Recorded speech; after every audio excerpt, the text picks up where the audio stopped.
And we're live. I'm Christopher Robert Stum. Wes isn't feeling so good today, so we're going to proceed without him. I hope he feels better. I'm here with Duncan, my co-host. How are you doing, Duncan? Doing very well, thank you. For those of you unfamiliar with the channel, this is a live interactive discussion. And if you're watching at a future time feel free to come check us out. We're happy to have you guys aboard and to partake in various discussions with people if and when they're interested. We usually air, I'd say, every Friday at approximately 7:00 p.m. Eastern Time.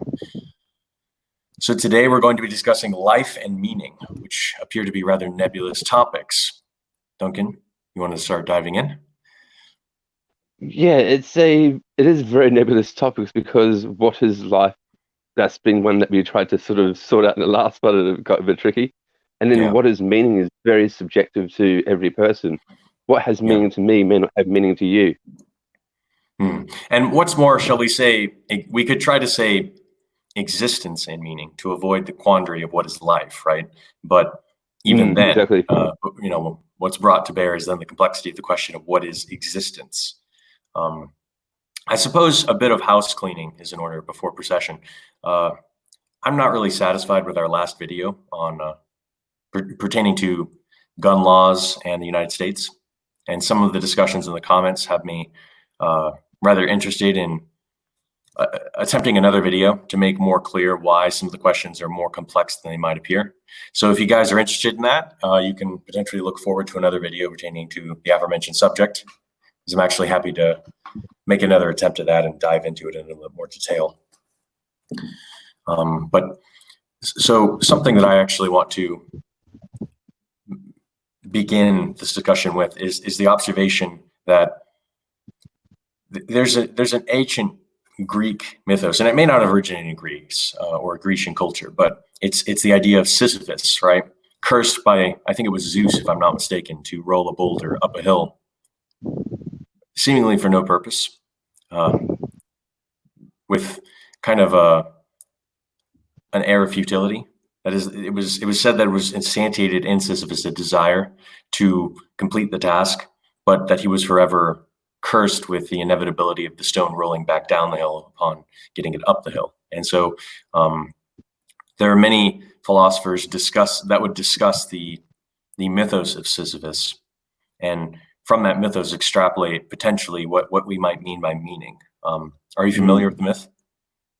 Yeah, and it's an interesting point to make because, as you're saying, he may have felt that he had purpose in his life because he was pushing the boulder up the hill. He was trying to achieve his objective, but from an objective standpoint, he wasn't getting anywhere.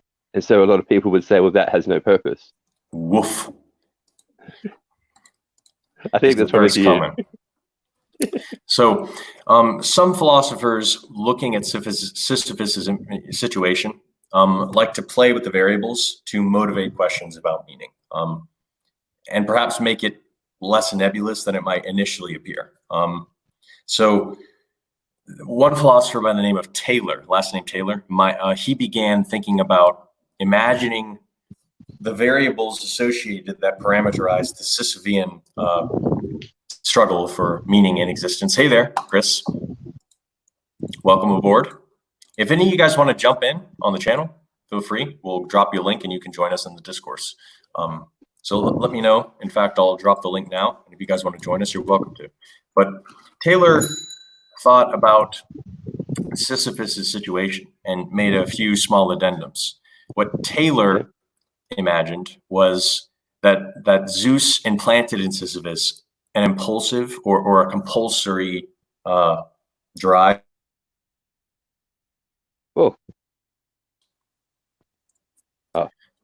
And Taylor called this a contented Sisyphus. And so now what Taylor motivated was a question of, if Sisyphus, despite the apparent futility of the task, had in this task a kind of compulsory obsession. Now, it wasn't necessarily, shall we say, hedonistic, perhaps, right? But the kind of meaning that we might derive from tasks that people wouldn't see as objectively meaningful, right? This is usually one of the first ways to try to partition these things, is to think about things that a larger sample of people might deem valuable versus things that a particular individual might see as valuable. And the idea with the contented Sisyphean situation was to imagine that Sisyphus now was contented in the task that he was endlessly doing. And the question was, did Sisyphus have a meaningful life?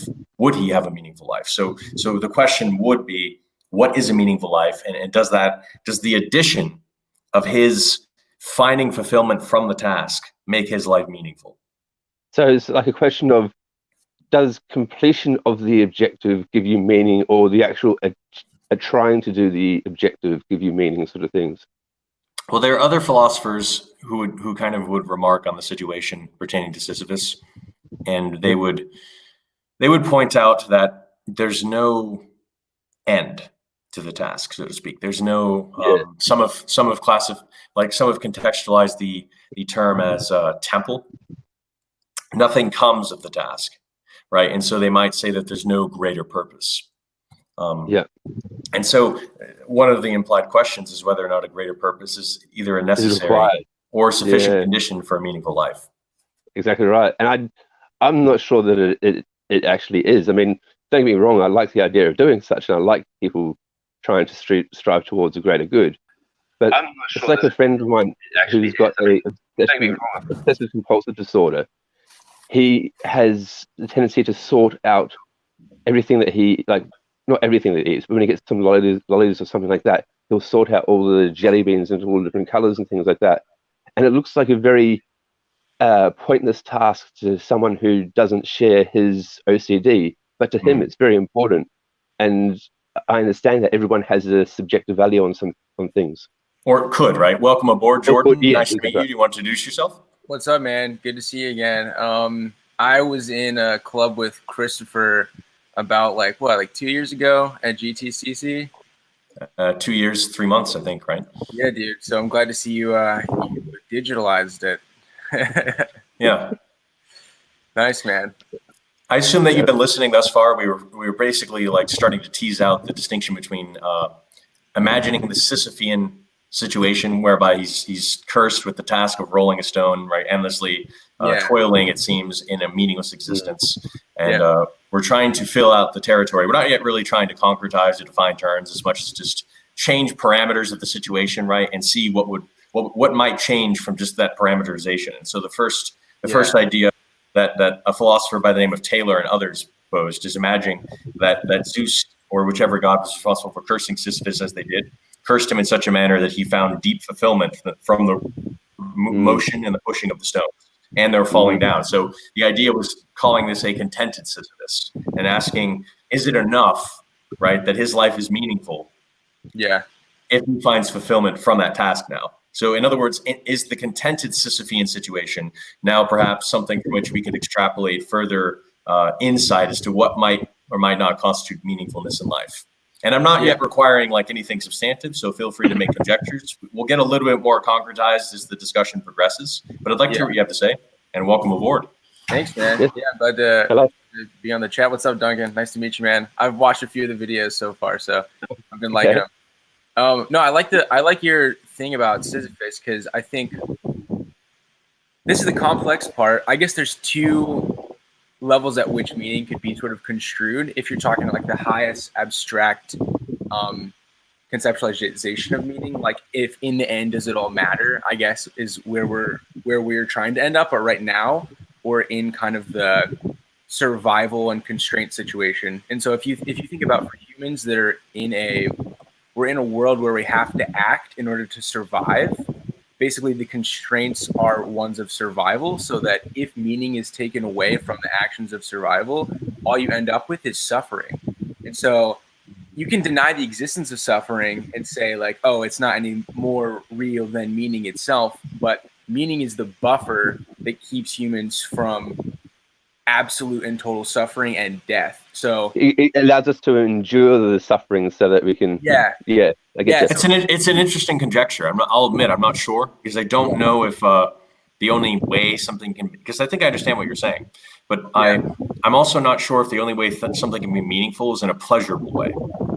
No, I get what you're saying, and like I guess we have to define how are we talking about meaning? But you have a point. You have a point, because even if it were the case, maybe what you're alluding to is perhaps it's the subset of those meanings which are not only substantive but shall we say enjoyable or preferable, right? That we'd be interested in anyway. So let's hone in on those. Yeah, and I think that's kind of where I think that might be the limit of the conversation too, because I don't think we can make any absolute claims about meaning as such in an infinite sense. We're only confined to the ways in which we have to interact with the world.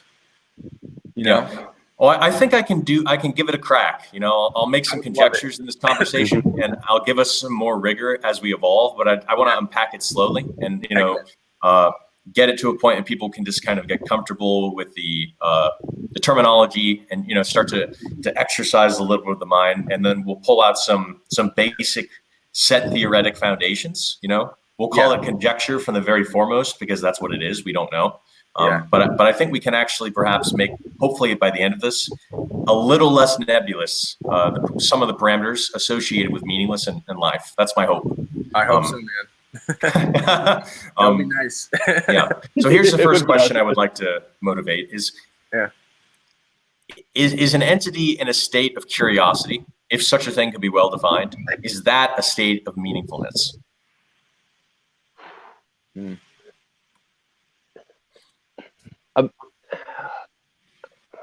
So in other words, what I'm asking is, there's a famous quote, right, that curiosity has its own meaning for existence. And of course, I think what they mean is, if an entity X, an applicable entity X, is such that it's in a curious state, then a meaningful state may have been supplanted if and when to be curious is to have a meaningful state. So I guess the question is that really what you guys would consider meaningful?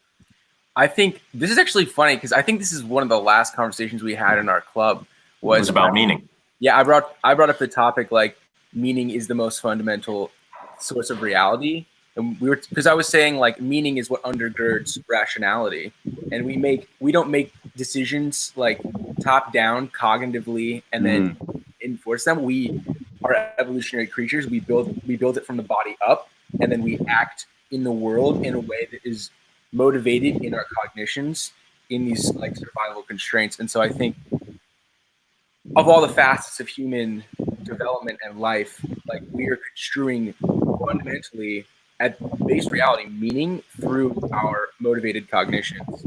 So I think curiosity is one of those cognitions that we're using to try and get to meaning, I don't know. I'm sorry. Go ahead. Go ahead. I was going to say, I agree. I don't know for sure whether curiosity is the only thing that would bring meaning to something, but it definitely is a fundamental part in my opinion, because it allows for investigation, discovery, and all those sorts of things that allow us to progress and things like that. Yeah. I actually had a little thought before, when we were talking about what is meaning and stuff, and I thought that Socratic tests that the questions, the three questions that he has. Do you guys know the story about that? Go ahead. He had a student come up to him and say, this is very abridged, said, I've got a story to tell you about one of your students. And he turns around and says, is it good? And he's like, no. And he's like, is it useful? No. Is it true? No. And he's like, well, if there's none of these things, why waste my time with it? And like, as I said, I'm not saying that's necessarily all that there is and things like that, but that was an interesting set of criteria to possibly apply to an objective. Let's first try to distinguish information from meaning. Yep. Right, because what maybe you're saying is not all information is meaningful necessarily. Yeah, exactly right. Right. So let us conjecture that in an empty universe, it's hard to argue anything intrinsically meaningful exists. And by empty, I don't mean literally empty. I mean devoid of applicable entities that are capable of having meaningful experiences, if it's an experience. And in other words, let S be the set of entities for which meaningfulness is an applicable concept, right? If possible, if there's an existent universe in which, shall we say, those entities don't exist fundamentally, right? Yeah. We could conjecture that fundamental meaning or even subjective meaning, right? If there are types of meaning associated with these entities, it doesn't seem that we could argue for instantiable fundamental existence of meaning in that sort in such a universe, right? Well, this is the problem too with it. I think you're bringing up a good point with the information thing. It's that it's hard to say what information is without the perception of the information. It's almost like the information itself isn't the same because it's perceived in so many different ways. I mean, I could look at, it's like I could look at a stove and I could put my hand on the stove and it's like burning my hand and the information is like bad, or I could cook food and the information is good. So it's like, let us conjecture that this universe devoid of these applicable entities would have, shall we say, information in it, but perhaps not meaning. Yeah, exactly. Exactly. That's but what I'm it's thinking. almost like the information is more like the experience of the information, because it's like, in to what degree is it even information to begin with? You know, you meant the meaning, right? Yeah. Well, yeah, I know this is abstract. information doesn't kill people. Bad information kills people. Sorry. It's like, in what sense is the information there if it's not perceived? I know that's a weird question, but it's almost like the experience of the information seems to be like the information itself. I know it's I know it's separate. So we can get a crack at that. I think we can. So let's screen share. Let's see, clickable window, paint. All right. So what we could do, you guys can see this, okay? Yeah. We could say if this is the set of shall we say meaningful things, right? There's something called Cantor's theorem. Yeah. And what it says is if you take the power set rho of S, so rho of S, okay, there's no onto function. Oh, well, those look like, that doesn't look good. there's no onto function between the sets. And what that means is that there's no function from this set that can fully map every point in this set. And a power set is the set of all subsets for a set. So really quick, if I had like, one, two, a subset by definition. So A, in classical axiomatized set theory, A is a subset of B, if and only if, for all X in A, we have that X is in B. And so pictorially, you can imagine something like this, right? Where that's A and that's B. And obviously anything in here will therefore be in here. So you can conceptually, now that's the innocuous definition. There's more rigorous definitions, but because of that, now let's look at the subsets of this set here. Well, you've got the set just containing one, because obviously if X is in that, where X is one, it's in this. So that's a subset. You've got the set just containing two, okay? You've got the set itself, right? S is a subset of S for any set S. Now notice that since the definition is defined as conditional, that is, it's said that A is a subset of B if and only if X in A implies X is in B. If there's nothing in the set A, then the conditional is vacuously true, right? So the empty set is also a subset of any set S, including itself. The conditional is vacuously true. And so notice here that if we treat the sets of subsets as objects in a set, let's now construct a subset. So 1, 2, 1, 2, and then the empty set, right? So there's 2 objects in this set, and there's 1, 2, 3, 4 objects in that set. Yeah. And so what we mean by there's no onto function is, remember, a function is an assignment of every element in the first set, one and only one element in the second set, right? But obviously if I take this and map it here and this and map it here, well, now there's nothing without mapping this to more than one thing to map it there. And so there's no onto function.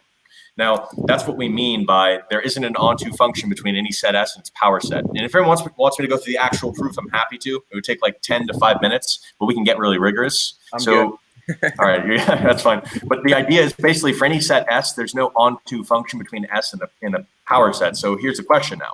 If we let S, okay, so now suppose that we let S equal the set of all X such that X is, shall we say, exists, even better, X exists mind dependently. Yeah.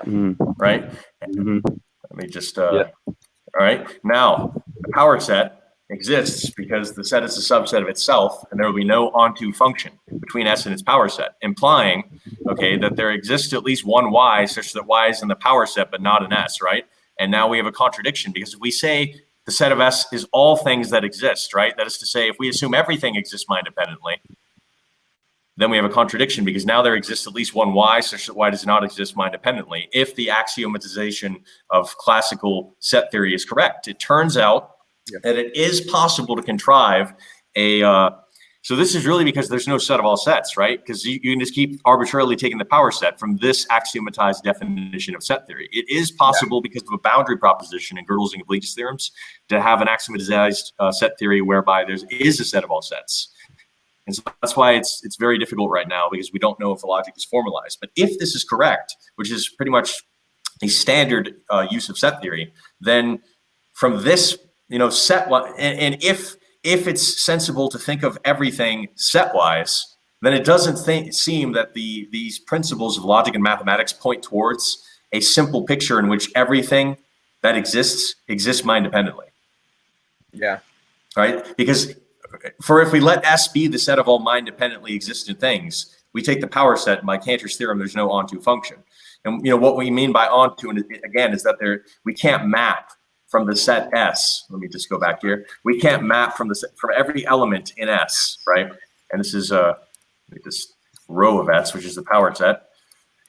For every element here, okay, a mapping means there's assignment of one and only one element in the other set. There will always exist at least one to where we run out of things here. We fill this all out, and there's at least one here that we haven't got. That's what it means. So obviously, this poses a potential issue for a claim that everything that exists mind-dependently, right? Because here, now notice that this would not only for that, but I claim, or rather I conjecture, if this is true, it would also pose a fundamental problem for any claim that everything is something when you're gathering things set-wise, right? Because just take the power set. Everything is Y, right? Because there's no set of all sets. But should we be asking the question, gathering things set-wise? Not clear. But I thought that's, before diving into, back to the question of meaning, I just thought that'd be something interesting to kind of tease out a difference between information and meaning, and perhaps to clarify that it may not be true that meaning couldn't be separate from thinking, right? Yeah, and it's sort of a sidetrack, but not entirely sidetrack. It's just a different way of putting it, I guess. As I read in a Terry Pratchett book, and I've read a lot of Terry Pratchett books. It's a bit of a guilty pleasure of mine. But in it, he was saying about how if there were no humans existing, or humans didn't exist, there would be no sun in the sky. And when they broke it down, they actually, the character in the book actually found out that, yes, there would still be a ball of gas traveling across the sky, but there would be no sun in the sky because we have assigned that meaning to the sun. Yeah, you know what I mean? Which is slightly different, right? So it's a question of what is the sun? Is the sun our conceptualization, right, of the thing that we call the sun? Or is it what I mean is that they apply the meaning to the sun. Like the sun will always be there, but it wasn't the chariot that was getting pulled across the sky. I don't know, because I think without the humans thinking that was that case. You know what I mean? I conjecture that my conjectures pertaining to meaning may shed light on what I claim might be hidden assumptions about what's going on with meaning, right? Because oftentimes what the conversation diverges into is this discussion of the contented Sisyphean time of meaning, the subjective meaning, right? Which is like somebody somehow content picking up blades of grass, right? And the greater purpose, the quote unquote objective meaning, which I think less nebulously you could characterize as, shall we say, what a market might point towards, right? Yeah. Anyone hanging out in the comments, you're free to come on aboard if you want to. I'll just put a link one more time if anyone wants to come on in. Just take that link. But so what I mean by like objective isn't literally, so subjective and objective I don't think are good words because they have additional connotations that I think are slightly separate from this conversation, right?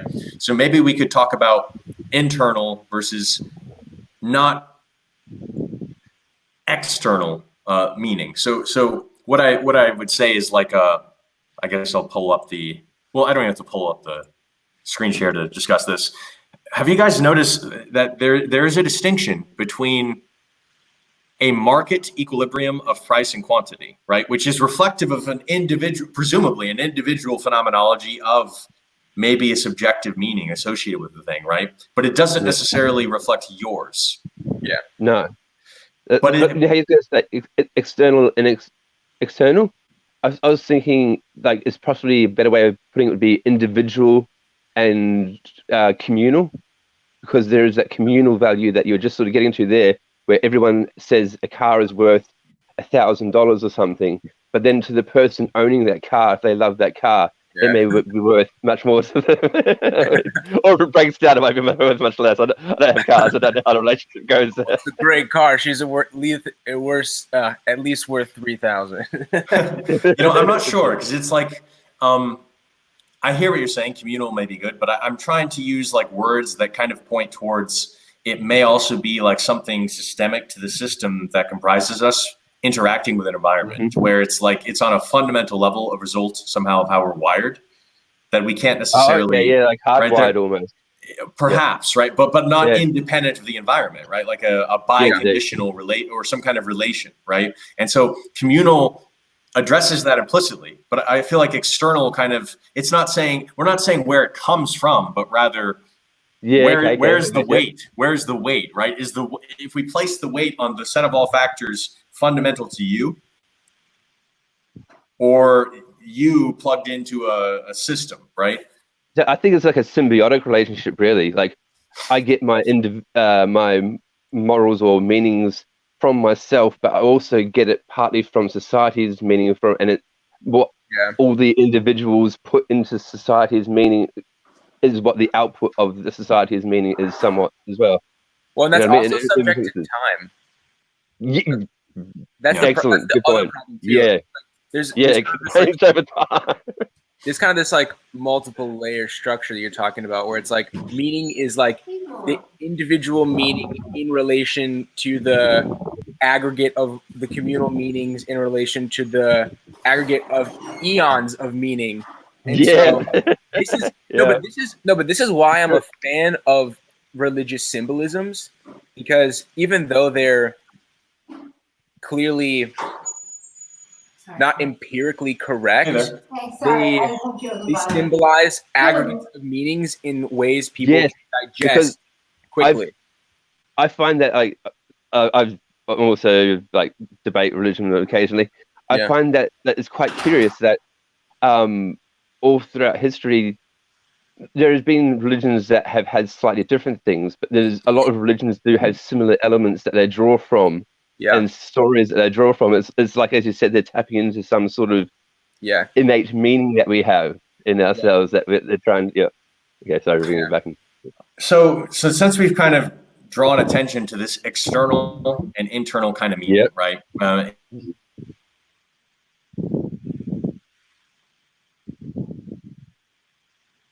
Oh, we lost Chris. We did lose Chris. He was half as saying something to that was a bit awkward. So, how about them Mets? Oh, no sport. Oh, Chris. Did the signal break? Yeah, it did for a bit there. Just as you were about to start explaining, too. All right, but you guys can hear me now. Is that fine? Yeah. All right. So what I'm going to do is go back into a screen share because I have a conjecture. And I want to kind of unpack it. My first conjecture, is that I think autonomy is related to meaning. Oh. Okay. And so I first have to kind of iron out what I mean by the word autonomous, right? Yeah, I was going to say, you're going to have to really unpack that one. Yeah. So what I'm going to do is open up Paint again. Chris, I literally have a bottle of Crown Apple because I knew you're going to bring up some math shit that I'm going to have to comprehend. That's all right. I think I'm keeping it simple, right? Like with the picture, I'm not going in any proof. No. You have very much simplified it, and I am very grateful. He remembers in the club we used to we had a whole whiteboard, so I would. Oh yeah. But we'll keep it simple, and we'll just use simple pictures. And if anyone has any more precise questions, feel free to ask me send us a message, or maybe come on a future show and we can discuss it more. Because as far as I'm aware, none of these individual shows are the only show. I don't know if this is even a show. None of these individual discussions are the only discussions we will likely have pertaining to any particular topic that we discuss. Yeah. In fact, I would say that actually, if we pick good topics and things like that, it's almost inevitable that we'll have another video on it, because the whole purpose is to motivate questions, and so then we'll end up at the end of the show going, well, we've got a whole bunch of questions that we're going to ask about this now.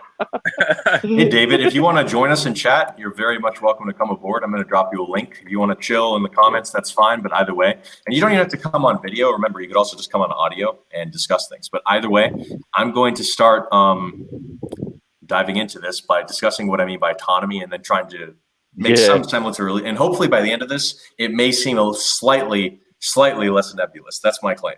Now, I want to preface this with the concession that I do not know, and most of this is probably conjecture.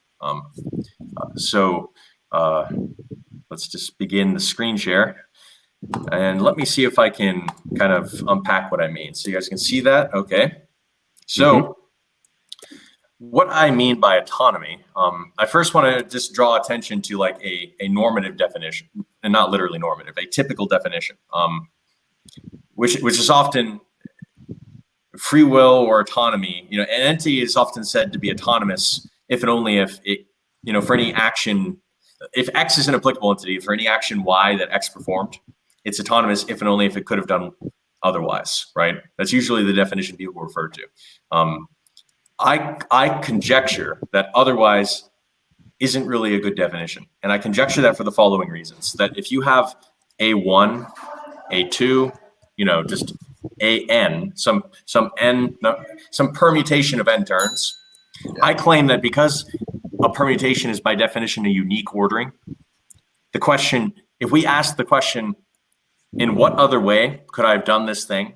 Where the doing of this thing, implicit to that, like the definition of what we mean by this thing is this permutation. Does everyone understand what I'm saying? Meaning to do this thing is to have this permuted order of states. I claim that question doesn't make sense, because a permutation by definition is a unique ordering. There's no other way you can order this term. And if doing something differently requires a change of ordering, right, then the question doesn't make sense. Yeah. Notice that we're not asking, is there some other, permutation that I can have here to go to one of the terms? That's not what we're asking. We're not asking whether or not I can rearrange these things. What we're asking, okay, to be very clear, is there any other way that I can arrange these things? And that's an important question, because if permuted states are defining to what it means to do a thing, that is the doing of something involves a permutation of states, then suddenly the relevancy of this observation, I hope, should become clear, right? Because if I'm requiring me to do this thing, but the doing of this thing is by definition a permutation, right? And if I try arguing, okay, I can do a different permutation, A2, A1, maybe it ends in some A sub I, right? An AN is somewhere there. That, I claim, is a problem, because that may not be the same thing, right? Yeah.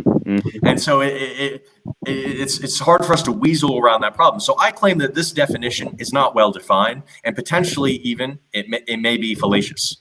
And we would unsurprisingly struggle when considering things in commuted order to find any way to instantiate this phenomenon, because of the definition, And we might say, well, look, let's just look at things one at a time, right?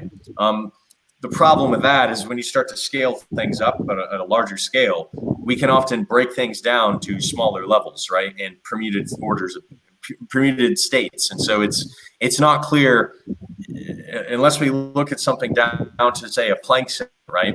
But then does our consciousness even fundamentally exist on that scale, right? So I don't know if trying to, I claim there's probably a better way that we can define this. Yeah, and I think one of the things that you're sort of getting at, well, one of the things that could become problematic of that system there is that when we do focus on the one aspect of it, it can sometimes make us miss other things that could be, very important to the equation, because we're focusing on that one thing sometimes. So that does happen sometimes, and that's just the nature of the beast, I guess. But Brain bug, that's why we're probably second one. fools in this together. Just want to make that clear.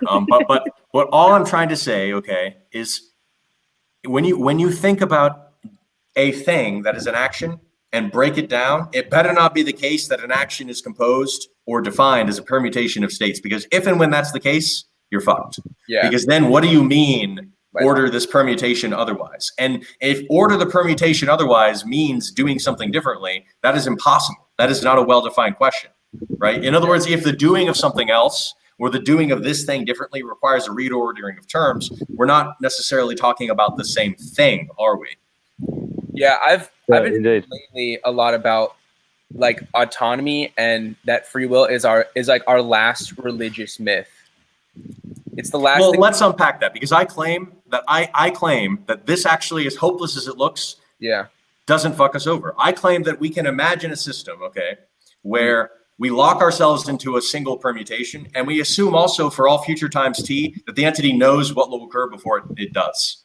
I claim that we could possibly define something, okay, that may still have an applicable like semblance of tenability, okay.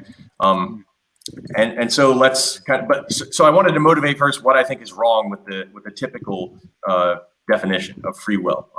And it's also weird because some people have conjectured, well, how could you define something as free will in principle? You don't get to choose having free will, do you? And the problem with that argument, okay, is if this is the set of all things that like define a particular universe, and this is the set of all things fundamental to an entity, and like all you'd have to do is show, okay, if it has the property of free will, you know, some element in the set, you can just define free will on this set, right? So we're not requiring absolute freedom of all parameters necessarily. And so the argument that, well, if it couldn't choose to have free will, then it can't fundamentally exist, overlooks those small nuances, right?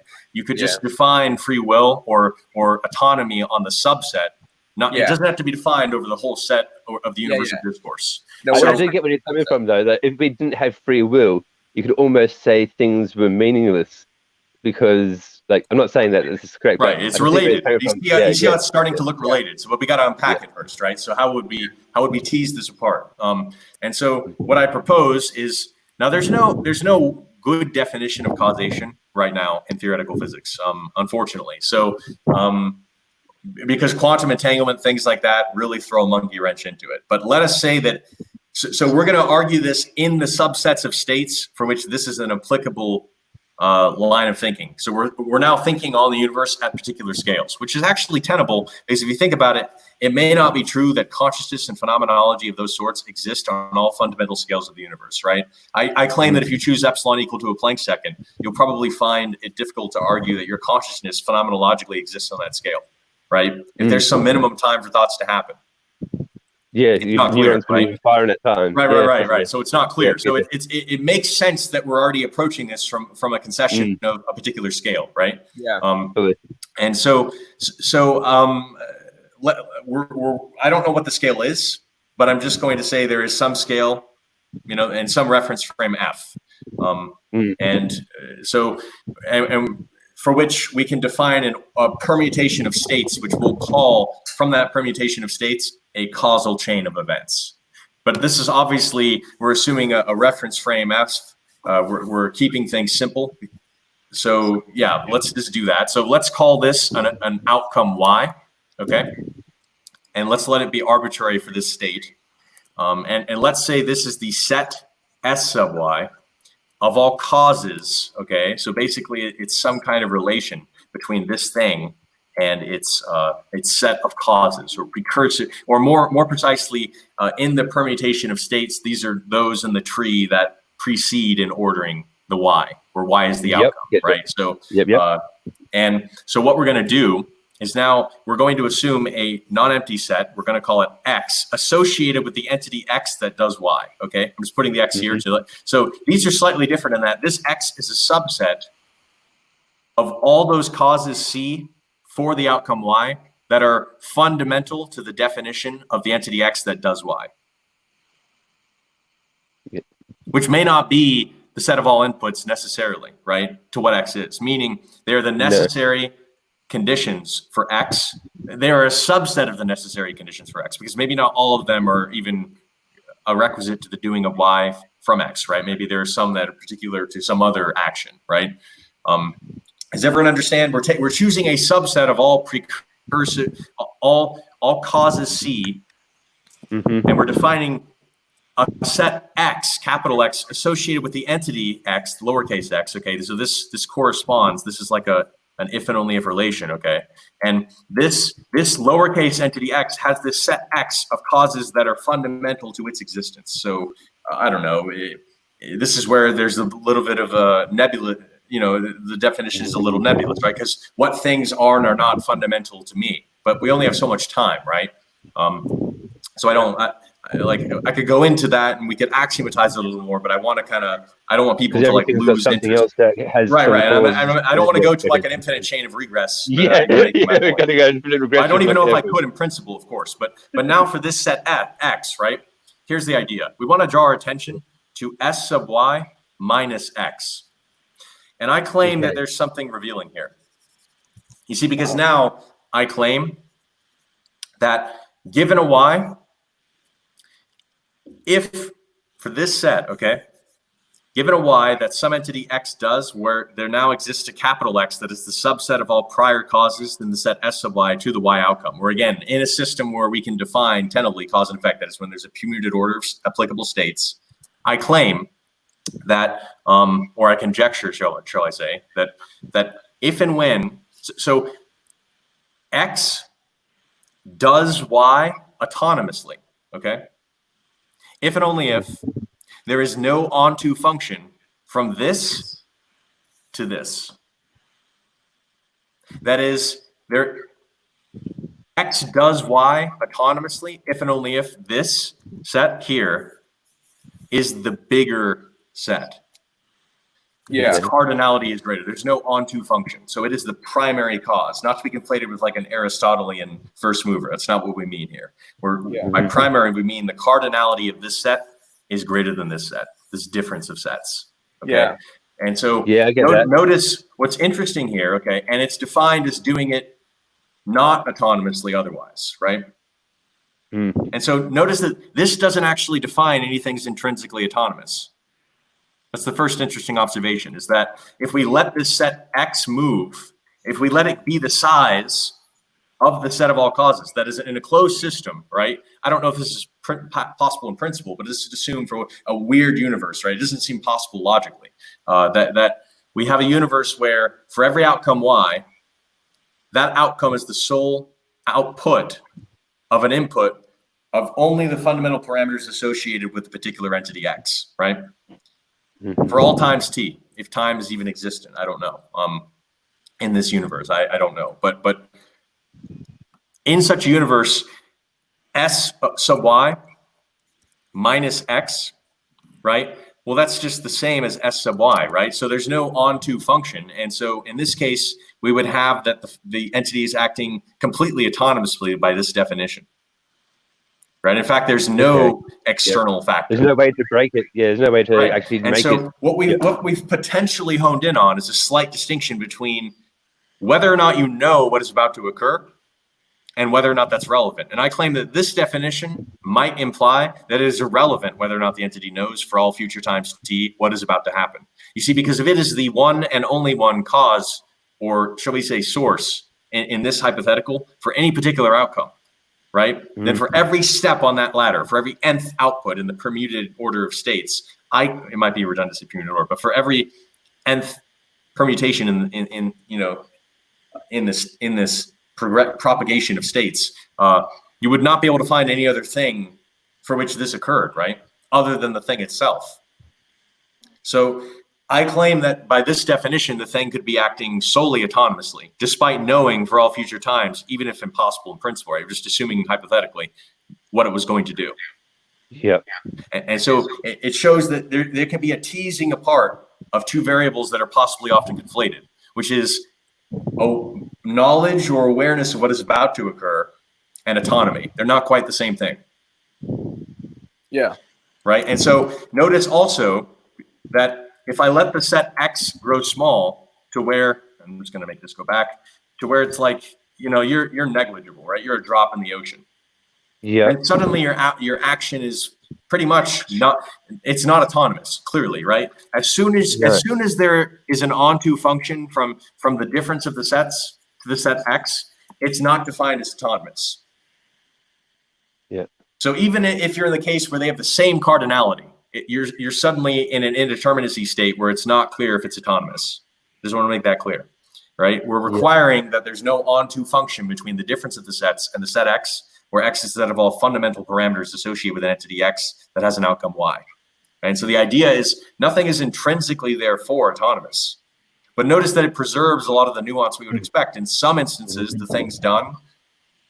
So actually, There's no autonomy for them, right? And for other instances, the thing may do the thing autonomously, right? But there's no intrinsic autonomy. Yeah. Right. And so it's now what we should do, okay, what I propose, having kind of clarified what I mean by autonomy. And again, this is all conjecture. And I could probably do better if I spent like more than 30 minutes thinking about this. So I apologize if it's not like well-formed. You know, I like to try to keep it organic. Yeah. And, accessible. Because if I was being rigorous, I would be much more precise with my use of language. I'd probably be pausing a lot more, you know, checking my statements for any logical fallacies. And I'm trying to get a feel for like a middle ground. Yeah. So with this idea of what we might mean by autonomy, I want to now marry this idea to exploring meaning. You see, now I claim we can do something interesting. We can let you be the universe of discourse, right? And we can let this Y be an instantiation of some entity X finding an applicable thing psi meaningful. So in other words, all right, so I'm going to just undo this for a minute. Let M be a relation such that, so define it such that psi X is an ordered pair in the relation M. So a relation just being some relationship between two sets. So it's just like a two tuple. So it's in this relation if and only if phi, or I'm going to put it this way, if an entity X associated with this set, right, finds phi meaningful. I'm sorry if that's messy. I got to work on my handwriting. It's harder than it looks because I'm using just my fingers. I don't have like but right. So this is a relation of like a thing X and the big set associated with X. And we're saying that these two things that form this ordered pair are in this relation. And we just define that so that we have a relation. You know, it's loosely defined purposely. It's purposely nebulous to leave room for philosophers to kind of map out and formalize, right? I'm making these things purposely nebulous. That's not an accident. And so we consider a universe of discourse U, and now we consider a point phi X, right? This ordered pair. And we associate with this set S sub P, we'll call this the point P. So P equal to this ordered pair. And now we have this set, the same set X as the subset of P. And so what I'm saying is now using that definition, we can imagine this data point as a physical instantiation in the system of the phenomenology of the entity X finding phi meaningful. Is that phi or psi? Either way, it's phi or psi. I don't know my Greek alphabet. I don't know. But whatever that letter is. Omega. Okay, I think omega is this. That's omega. I know it's not. And this one, right? That's the capital. But I'm going with psi because it looks like a psi. Yeah. Like anyone in the comments additionally learned? Please. I only know. I'm only fluent in Latin. Sorry. But anyway, we treat now this object as an instantiation of X finding phi meaningful. Okay, so that's just an outcome, which is nice because it means that it's if it's instantiated and has the physical parameters within the universe of discourse, then we can now associate with this, just like we did with the arbitrary action, a set of precursive states, right? Psi, thank you, David. So psi, we can associate with this ordered pair now, this set of causes, right? causes. And now we can then just proceed with our definition of autonomy. So here's what I claim. I claim, okay, that we now have a little bit more clarity, because now we can say that X, I'm just going to say values for short, or finds meaningful. Maybe so I'll say psi is internally meaningful to X if and only if, okay, X finds psi meaningful autonomously. So psi is internally meaningful to X if and only if X finds psi meaningful autonomously, as defined in the previous definition. Yeah. And it is, now this is on the assumption. Notice that we have this ordered pair as a physical instantiation by assumption, which means we've assumed meaningfulness has occurred. From that assumption, meaning from that two-tuple, if this is true from the assumption of the existence of that two-tuple, we define it as internally meaningful. If it exists, but it doesn't satisfy this property, we define it as externally meaningful. Meaning we've already assumed meaningfulness in some shape has existed. Does everyone follow what I'm saying? But now what we're doing is we're saying, in addition to that, meaning in addition to the assumption of the existence of this ordered pair, okay, phi is meaningful to X if and only, it's internally meaningful to X if and only if, okay, X finds psi meaningful autonomously. And if that's not the case, we define it as externally meaningful. Yeah, sure. And what's interesting about that definition is it basically now, I hope, reveals what might really be going on here, okay? Because now, internal meaningfulness, so a thing that is internally meaningful, or we find things internally meaningful if and when we are able to find them meaningful autonomously. Yeah. And they are externally meaningful to us if and when they are meaningful to us, but we can't necessarily do that autonomously. Yeah. I claim that this hopefully is a more clear picture, right? Because now this has predictions. For example, notice that nothing is intrinsically defined as autonomous, but if the degree of autonomy in a fixed system under the right conditions increases, you could actually allow for an entity, therefore, to become more able to have subjective or internal value of things. Yeah. Right? Meaning as the size of X, the cardinality of X approaches the set of all prior causes, right? The degree of autonomy can now increase. And with that, the degree of the capacity for subjective or internal value. Yeah. So it might be why some entities are more able to do this than others. Yeah. And conversely, in a fixed system with scarce resources, right, it may be a conjecture that as you let under the right sets of conditions, because there's a lot of fucking conditions I'd have to map out, but under the right conditions in a scarce system, if you then added to a population with scarcity, a growth pattern, you could then have that on it for every individual entity, you could have a constraint on its ability to value things autonomously, right? By virtue of opportunity cost in a scarce system under the right circumstances. And so you could predict that things would start to appear more externally meaningful if and when they were, e.g. a market convergence. Yeah. Right? And so I hope that this might better motivate questions as to where in this system we might want to start looking, right? You all right, Duncan? Yeah, protesting. This is a show. I'm trying to think about when you have that graph where you had the circle and the small dot in the middle, and all the they had the X value there, and all the other things outside of it. You're saying that when that's the case, it's less autonomous than when it's actually got fewer things in the outside of it, like when that circle's bigger. Yeah. As the size, as the size of the set X, okay, approaches the size of all prior permuted states or all causes, right? Yeah. Then the degree of autonomy increases.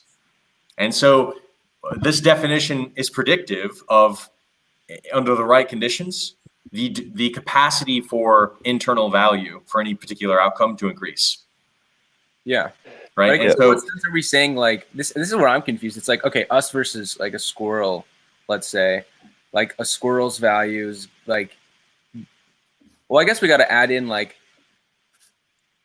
consciousness. Like, are we even conscious of the? Yeah.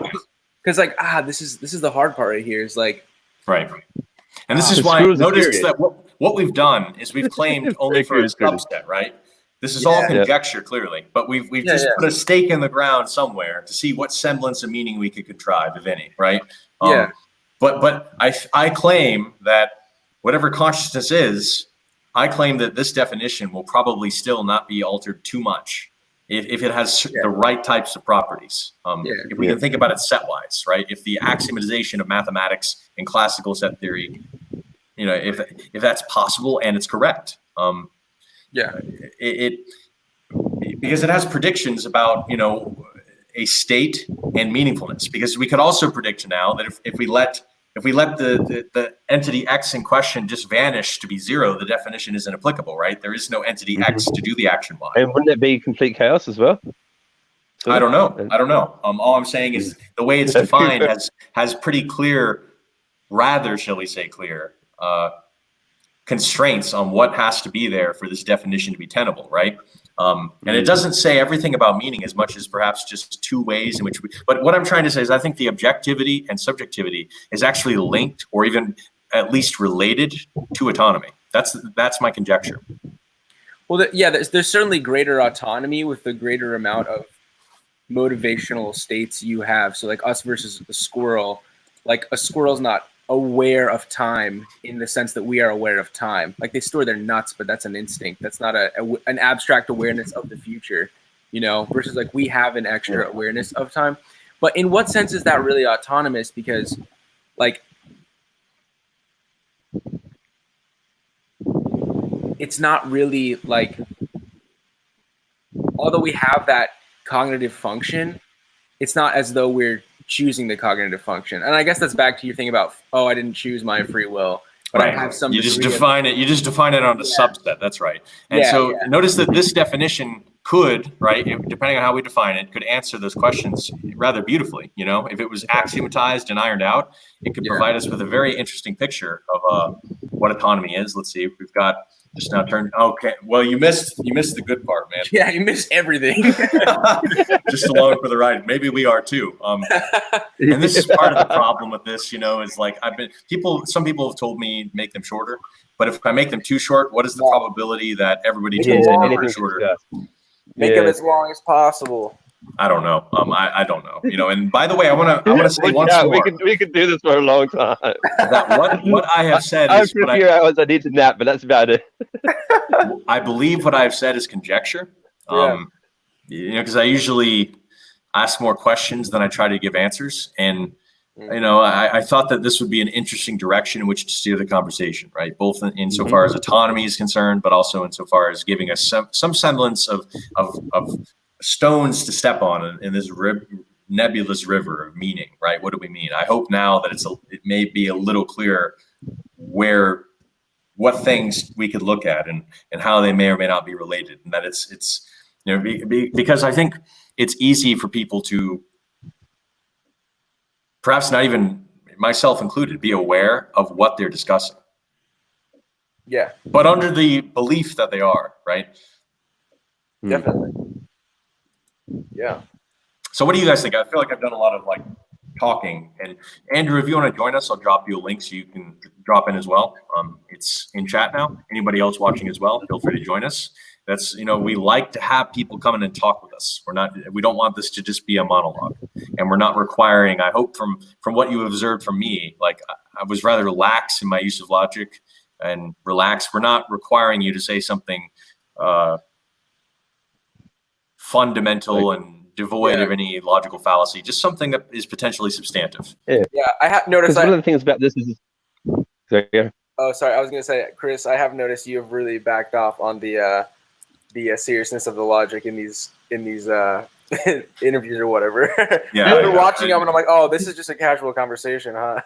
Yeah, it's not. I'm not being as rigorous as I could, and that's because I fear that if I was, I would probably intimidate people from wanting to participate, right? They'd be like, "Fuck this, man! I'm not going on that show." Dude, yeah. And I don't get anything to comment on because I can't understand anything.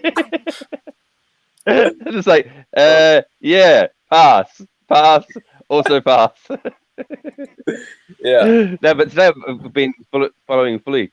And actually, on that note, I was just going to say, when you were doing the whiteboard with the sets, and then you drew the little circles and things like that, like had it mostly in my mind, but as soon as you did the circles, that fully cemented it and made it just like boom, bonus of that.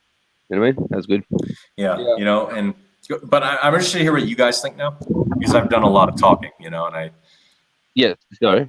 I was thinking that you know how we were talking about the individual, or I was saying the individual, internal, external. Let's go with it, right? Yeah. A lot of the internal, or rather, so a lot of the external stuff is actually just the internal stuff of other people's. So that's possible, right? You could literally use this theory to argue that. It's not the only possibility, but you're right. You could argue for a subset of cases using this definition, something like that, right? Where you can, that's. But notice that what this definition also possibly preserves is that whole intuition behind maybe there's some weird, funky thing going on in the system where meaning is instantiated, but it's not clear that it's solely just like associated predominantly in the relation of meaning with just that thing primarily, right? But it could be from more the system than the thing, although the thing is involved, right? So this kind of this kind of preserves so much of the nuance, but also concretizes sufficiently to give us something to grab onto, right? Where it's like, holy shit, this actually we can work with this a little bit, right? Definitely. And so thinking about that, right? The next set of questions we might ask, which isn't to say that this is literally the subsequent resulting questions. You know, maybe there's no order to them as much as we imagine it, right? But one might then ask, if we play with this a little and we imagine, let's say, someone asking, what's the point in the end, right? Maybe a problem with that question is that it overlooks the possibility that meaning doesn't fundamentally exist, right? Yeah. Because autonomy may not, meaning the definition doesn't make anything necessarily intrinsically autonomous. Yeah. Which isn't to say, I don't want that to be confused with the intrinsic essence of a system and a thing together.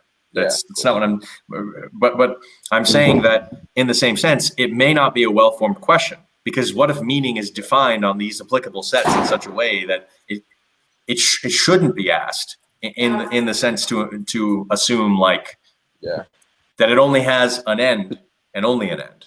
Yeah, I've always hated that. It's like when you talk about the time scale and things like that. I was thinking about before. That which gives meaning to us in our day-to-day life may not be particularly meaningful to society, or even if it's meaningful to society, that how meaningful is that to the rest of the universe? Is it important that mankind actually continues to live, or is us dying out have no impact on the universe? So it's like, as you said, you got to sort of like concretize things and make it so that we've got it in a small time frame that we can deal with. Because if you try and stretch it out over the span of the cosmos, like nothing's going to really matter. Nothing that humans do will be impact unless we somehow manage to actually get our act together and actually get off this rock properly. But now you see how that kind of like under this definition, phrasing it that way, it doesn't even make sense. Yeah, that's what I mean. Yeah, exactly right. That's what I'm getting at. It makes no sense when you look at the I'm not saying scale. it doesn't make sense. I'm saying it depends on the definition is what it reveals. It may be the case that by the word meaning, right, and in the words autonomy, those things that we're not really aware of what we're talking about when we use those words, right? But it's kind of it's. You probably wonder why I pulled up the screen share again. You guys know I get ready. I instinctively leant forward instead of just like, oh dear. Duncan, can we just kick Chris off? I'm sorry? I said, Duncan, can we just like kick Chris off and it's like you and me? Yeah, we can do that. You guys want to do that for a few minutes? I'm not sure we can get as far as we would with you, Chris, honestly. As much I'll tell you what. Sometimes if I do this, I need a time out sometimes. How about we give it a try? Just have like a regular layman conversation. And if the views drop, All right, sweet. Oh yeah. Oh wow, he's called you Hell yeah. bluff. Oh my God. Wait, Duncan, Yeah. how do you know Chris? Where are you from? Well, I'm actually from Australia, and Okay. I've just I sort of couldn't random tell. series of events. I've got a very strange accent. I've got English family. Okay, And I lived in New Zealand for like 15 years. gotcha. But uh, I met through friends. Like the other host who's actually ill at the moment is actually the person that I met Christopher through. So Wes introduced me, Oh, and cool. I met him ages ago doing like Facebook religious debate things. You know Nice. what I mean? Yeah, nice. Yeah. Sometimes Oh, I just go there and like have a bit of a sparring match or try and sometimes it's good to actually also like if you've got an idea or something like that and you're like, how does this pan out or whatever? You just yeah. throw it into the lion's den and see if it gets torn apart or whatever, and it's like, oh, that's right. Yeah, 9 times out of 10 it does. Yeah, yeah, I don't know what happens, but it then makes my argument better for having been demolished. I Yeah. often actually say that the mind kind of works like Lego, right? Yes. Oh yeah. And so each words that we get is a little brick, Yeah. and then each time that we get like a concept, that's sort of like a doorway or an arch or something like that, and that's a little structure that we can make, and then our entire mind is the castle that is built of all these structures. And sometimes it's Yeah. good just to actually knock the whole thing down like you do with Lego. When you get too many more new pieces, you can't put them on top of the pre-existing castle.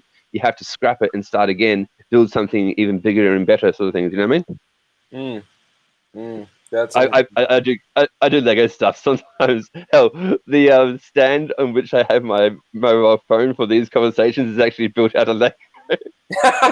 Oh man, the irony. Well, you better scrap it and build a new one. That one, the thought has been in my head. It's like this one's got a Harry Potter theme. The next one maybe Star Wars or Doctor Who. See where I can go. Man, that is Yeah. funny. No, that's an interesting So, point about the Lego thing because that's, I mean, yeah. Well, I guess with respect to what you're saying about tearing it down, I guess I'm a bit of a I'm of a more conservative mind where it's like maybe not on a personal level, but on a societal level, things have to be Yeah. preserved way more slowly over time for stability. Although personally, you Mhm. can, like destroy yourself in like a well, okay, this is what okay, if you think of the symbol of like the phoenix, like destroying itself and then rising back, Yeah. you have this is what I like about religious figures. Religious figures do that for societies. So they destroy the society's previously unspoken axioms and then divulge new Yeah. ones through some symbolic representation of what it means to be like a hero, like the Christian Yeah. idea of like the meek shall inherit the earth, like, like, I don't know. I know Mhm. that's a random thing, but that's, I Being a think, good Samaritan, sort of things like yeah, that. like, All these different. Yeah. Mm-hmm. yeah, these odd embodiments of like what it means. Because nothing is, if you take, for example, the axiom that nothing is obvious, which I think is kind of what we're going through in the moment. Although we're seeing a resurgence of like that kind of everything is relative, type of thing going on in Yep. society. I think that's dying, but we've seen it kind of come back for a second. Like nothing is obvious, and you have to organize yourself around some type of set of axioms that like aren't obvious, but like you have to survive. So what are your axioms going to be? And I think we're trying to refigure out our axioms because Yeah. we lost the logocentric idea of Christianity when we became super rational, which was both good and bad. We have all of the Yeah. pieces in society. We don't have any oughts. We don't know how things should be. We just know what things are, and that's complicated because that's a new thing. The experience of things wasn't divorced from the meaning of the thing to our ancestors. So we're kind of in this fucked No, up situation. and I think that religion has given plenty of meaning over the years to many people, and I don't think it would be wise to throw the baby out with the bathwater when it comes to religion. But I do feel that some reformation would probably be good for a lot of it. Oh, dude, I think it should, I don't think most people could, so I was formerly a Christian, then I met Christopher, But I didn't try to convert him. I didn't try to convert him. I want to make that clear. No, he didn't at all. But no, at the same time I met Christopher, some of my own personal like axioms were already getting torn down, so Christopher just helped me push off. But this is what I like about like there's a popular form of psychology kind of reemerging with like some of the psychoanalytic thinkers and the idea of archetypes. So where archetypes take some of those religious themes from all religions and kind of distill down some deeper evolutionary truths about what it means to be a human in the world. So you think about like, I guess fundamentally like the masculine and the feminine archetypes, and those get abstracted out into people as a universal sense in like heroes. But with respect to biology and how men and women are sometimes set up, archetypes, I think, are kind of like a new religious way to move forward. Now, it may not be preferable, but you know, at least right now, I think there could be some divergence from religions as they are into some unified theory of religions. But I don't know, because it's a very abstract amount of knowledge you have to obtain. And most people aren't in developed enough nations to where that abstract knowledge is going to help them. So, I mean, you have to, with respect to the society that you're in, like if I'm in a tribe in, you know, the middle of the bush, like I don't care, you know, like for like the gods control the sun, like that's fine, you know, it doesn't matter. And I don't rag on people who don't, like, I live in Australia, and we refer to ourselves as the lucky country because we're fucking honest. I'm sorry. I mean, like, this place is pretty brilliant. And so, like, I'm on disability because I've got bipolar, but I'm not begging on the street corner because our country looks after each other. It's a great concept. You should look into it, guys. Anyway, run it past your president, see if he thinks anything of it. But because of that, I don't then go, oh, well, you're in Africa and you only just got a smartphone like 20 minutes ago. You should have all the luck, and you have to work fucking 18 hours a day to actually get food on the table. You're in a different life cycle to what I have to do, sort of things. I've got a young child and everything. I have to look after him occasionally. But it's nowhere near as strenuous as those people in those countries who don't have those opportunities. And so I try not to be too down on those countries for not evolving, because it's, you know, the government's sort of holding the people back, and then because the people have been held back, that's sort of holding everything back. You know what I mean? It's like a vicious circle sort of thing that loops onto itself. Yeah, but I don't think we should be too. That's the other thing too, is I don't think we should be too relativistic when it comes to other things, because like I think one of the great abstract conceptualizations in this is complicated, kind of the Judeo-Christian mythos is the idea of like the individual as like kind of the primary source of like society. Whereas, okay, go Chris. So nothing says Chris has got something to say like a whiteboard popping out. Chris, go, I need me a whiteboard. Take off, man. So I find the relationship that you guys have kind of pulled out between like subjectivity, right? Relativism and shall we say ethics, morality, interesting, right? Because as I think I've mentioned before, and as Jordan has messaged me about privately, I'm still working to axiomatize a theory of ethics, right? And I think we should probably dunk into a video on it, right? Because we've been talking about this for a while, and we've been like, I know, I've got some notes. Should I publish it first, or should we just discuss it like on a video? And I'm not sure which would be like better. Because I cannot, well, I could, but if I did, I conjecture that I would lose most viewership if I went into like rigorous detail, right? Like if I think it would just be me in this chat and you guys watching, you know, it'd be boring. Probably, I don't know, but on the subject of, shall we say, subjectivity, right?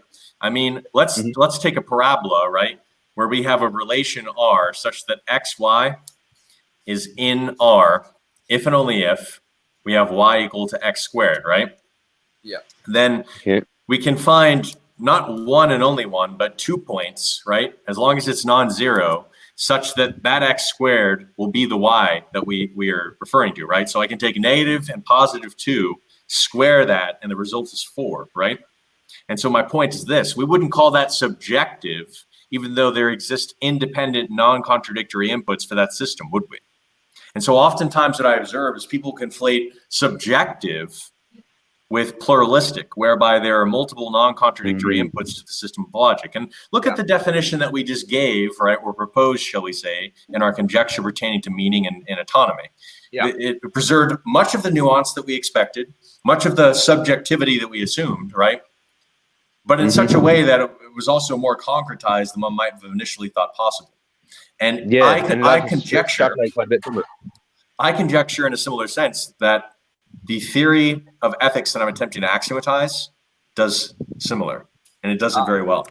I like that. Similarly, I should say. Yeah, I definitely want to see it, and as I said, I've been thinking about it quite a bit myself, because I know, like, if you do that with the math and the numbers and the letters that should be numbers and stuff like that, right? And then the symbols of God knows what. But if you do that, then I might be able to actually interject with some or add some things from the stuff that I've been thinking about, because I've had a few debates about, not debates, discussions about morality and things like that, and whether objective, subjective, and all sorts of stuff. So, well, all right, the theory doesn't claim to define ethics in its totality metaphysically. It's stating what it claims to be necessary conditions for a subset of ethical phenomena instantiated in this universe. Yeah. Yeah. Right. Yep. And even in that statement, there exists a repository of assumptions. But what I'm trying to say is, it's far from the end of the discourse, clearly. But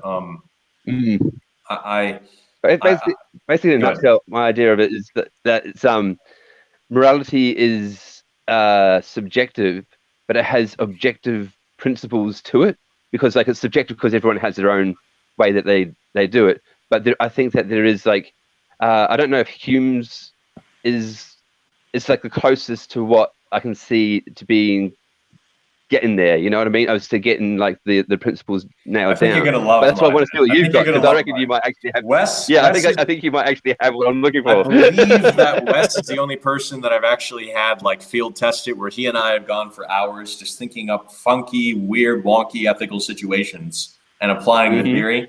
And we require that there's no ad hoc adjustment, no revision of axioms. It has to be able to do what it's meant to do, right? In a very clear, whatever clear means way. I like it. And you know, so thus far we have yet to sunder it, and we've been trying for years. You know, we've been trying to fuck with it for years. Like trolley, we're well past trolley. Like that, it handles trolley easily. We're trying to think of like weird shit. You know, shit that's like, you know, that maybe we're sick in the head. You know, but.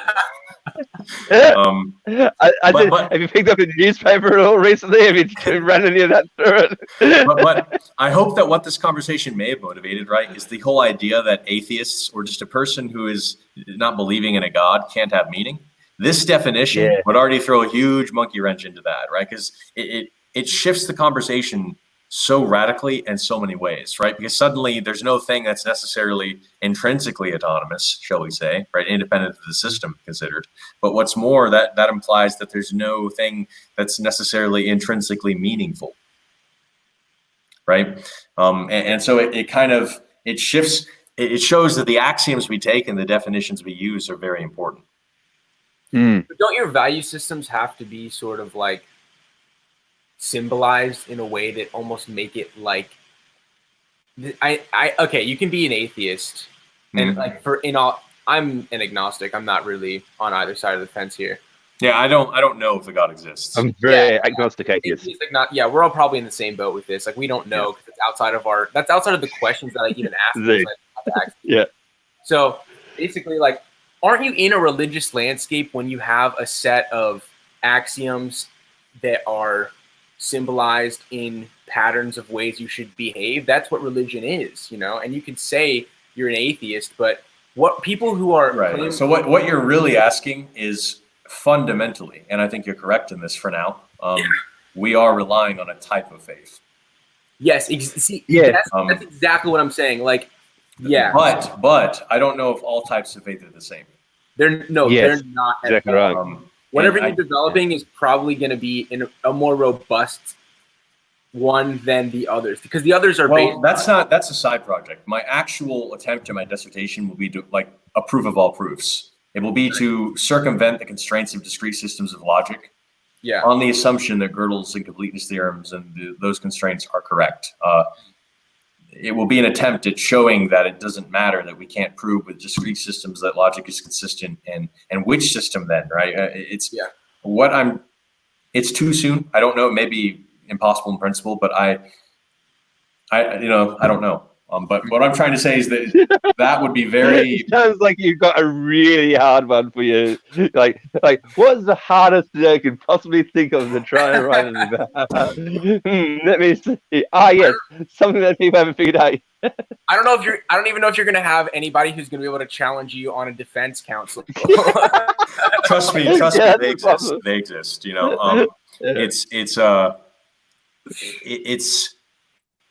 It's going to be really difficult. It may take the rest of my life, but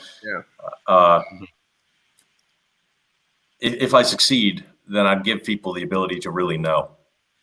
That'd be sweet. Everyone's got to have a rock to push, hey, Christopher? That's funny, Duncan. Chris, are you still at Chapel Hill right now? Yeah, I am. I graduate in T-1 year, and then I'm going to go right to the PhD. Nice, dude, because I just got into Chapel Hill, actually. So congratulations. I'll be there in the fall, man, so I might Congratulations. We'll meet then. That's great. Yeah, absolutely, man. I'd love to. Yeah. I think I'm on my way out this year, and then I'll be going for the PhD in either mathematics or pure mathematics and proofing.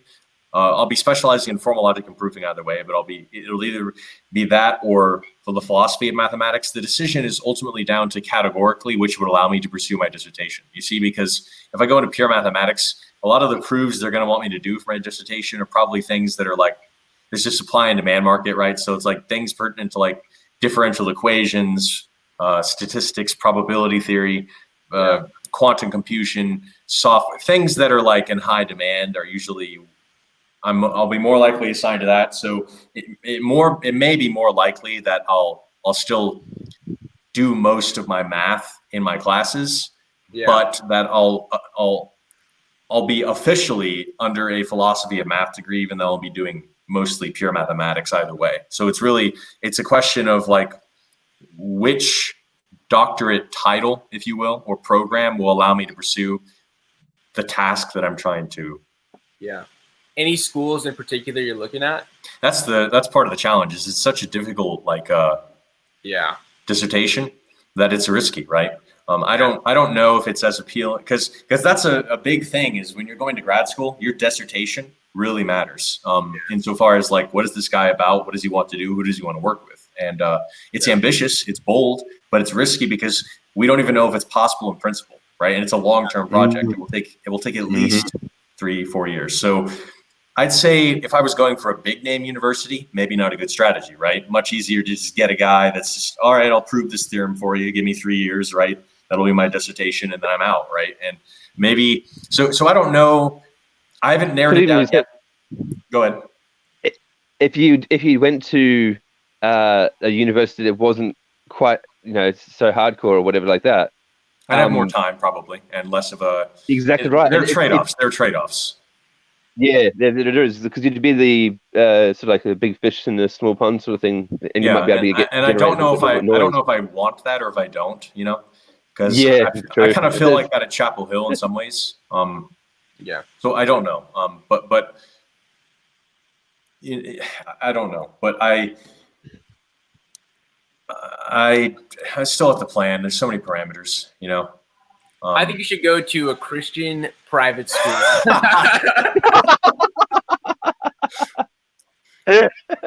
Why do I get the?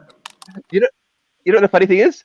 When I was younger, I went to a Christian private school for about 2 years, and it was actually probably the best education of my school years.